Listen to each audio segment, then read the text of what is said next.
Shaping boards for me was when I was a teenager, when I was surfing at the time, and I was working for a Ford company. I couldn't get boards here, there was no way I could get good boards here, and then I went to Wales and done a 1-week course with Simon Noble. Came back here and just started making my own boards for myself and my bros, and then a few of the mates just wanted a few boards and it just took off from there really. So basically I'm making custom boards for surfers based on their size, their weight and their skill level.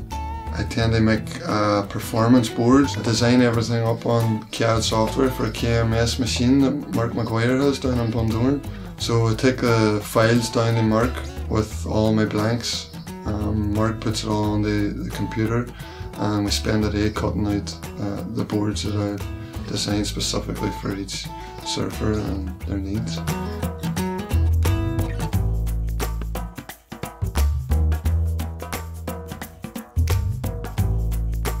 It takes about an hour and a half to shape them down, to fine tune to exactly what the customer needs, and from there they get polished up, etc., brought into the glassing bay and just glassed over whatever spec of glass they want, 4-inch, 6-inch, doubles, whatever the customer's looking for.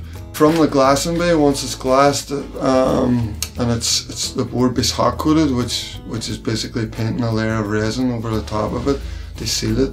Once that all dries off, we fit the fins. Again, it all depends on the board, the surfer and the type of waves that they're going to be surfing. Once they're all fitted, then we sand the board down to a fine finish, so it's a nice smooth finish. It's that squeaky clean finish that you'll see in shops, etc.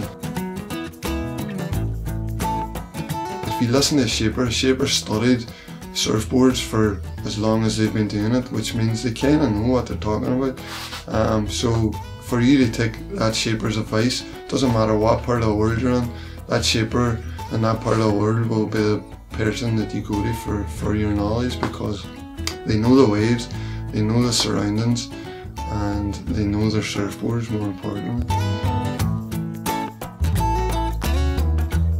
If you look at any of the top professionals in the world, they all work with shapers and they hone in their shapes and their measurements, and when one's not right they work on it, they get the results, and once they start finding results then they work from that basis and just keep that going and keep it going in the different shapes. And anything that they want to change or tweak, it's literally just wee small tweaks that they're making because they know what works and what doesn't work. I think it's the most creative aspect of surfing possible. From creating a board to actually surfing it is pretty much unreal, and I get to do that every time with my boards, so I'm pretty much stoked on that, and I would recommend anybody do it. But basically, people looking to do it, get online, buy our materials, find a wee shed somewhere and just take it from there, just go for it. Well, it's a passion for me. It's definitely a passion because there's no money in surfboards, that's a fact, you know, and that's international unless you're one of the major shaping brands. But for me personally, it's one-to-one. It's knowing how good of a board that the customer's getting. Irish surfers would need to support their Irish shapers all over the coast because they know what they're talking about. You've got boards coming in from England, America, Australia, shaped for boards in those countries. So if you just come and talk to a shaper, the shaper will be able to advise you the best board possible for your surfing in order for you to improve and go to the next level of your surfing. It'll only take us to our next level, you know. So